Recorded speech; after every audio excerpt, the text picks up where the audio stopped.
તો જય માતાજી મિત્રો, કેમ છો? મજામાં જશો? સ્વાગત છે તમારું આજના બ્લોગમાં.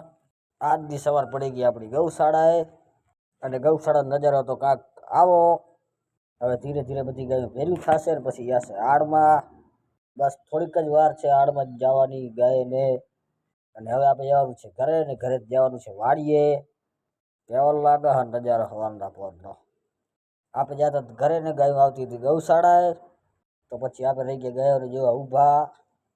અને આમ જ ધીરે ધીરે બધી ગાયો ભેર્યું થશે.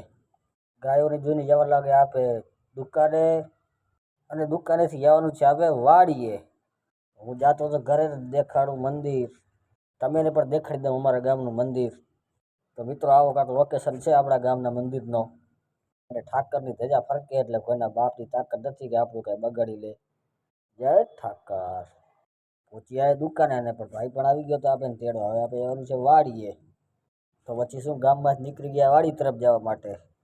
ચડી ગયા વાડી વાળા રસ્તે, પહોંચી આવ્યા વાડી. અને હવે કરવાનું છે આપણે આ રબડિયું ભેરું. આ રબડિયું ભેરું કરીને દેવા જવાનું છે મહારાજની વાડીએ.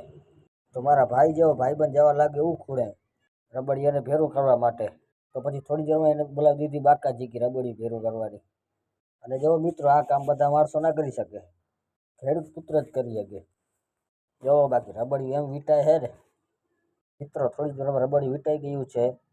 અને હવે મારા ભાઈબંધ લાગી આવી તરસ, તો આપણે પીતા આવી પાડી નવાણે. અને પછી જાશું ઘરે. રબડિયું વીટીને જવા લાગ્યા પાણી પીવા.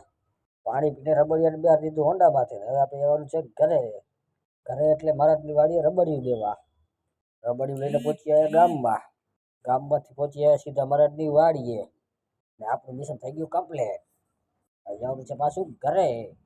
મહારાજની વાડીએથી આપણે જવા લાગ્યા ઘરે. તો ભલે મિત્રો, આજનો બ્લોગ પૂરો, આજનો દિવસ પૂરો. આવા ને આવા નવા વિડીયો માટે લાઈક કરો, શેર કરો, સબસ્ક્રાઈબ કરો, અને તમારા ભાઈને સપોર્ટ કરો. જય ગો માતા, જય શ્રી રામ.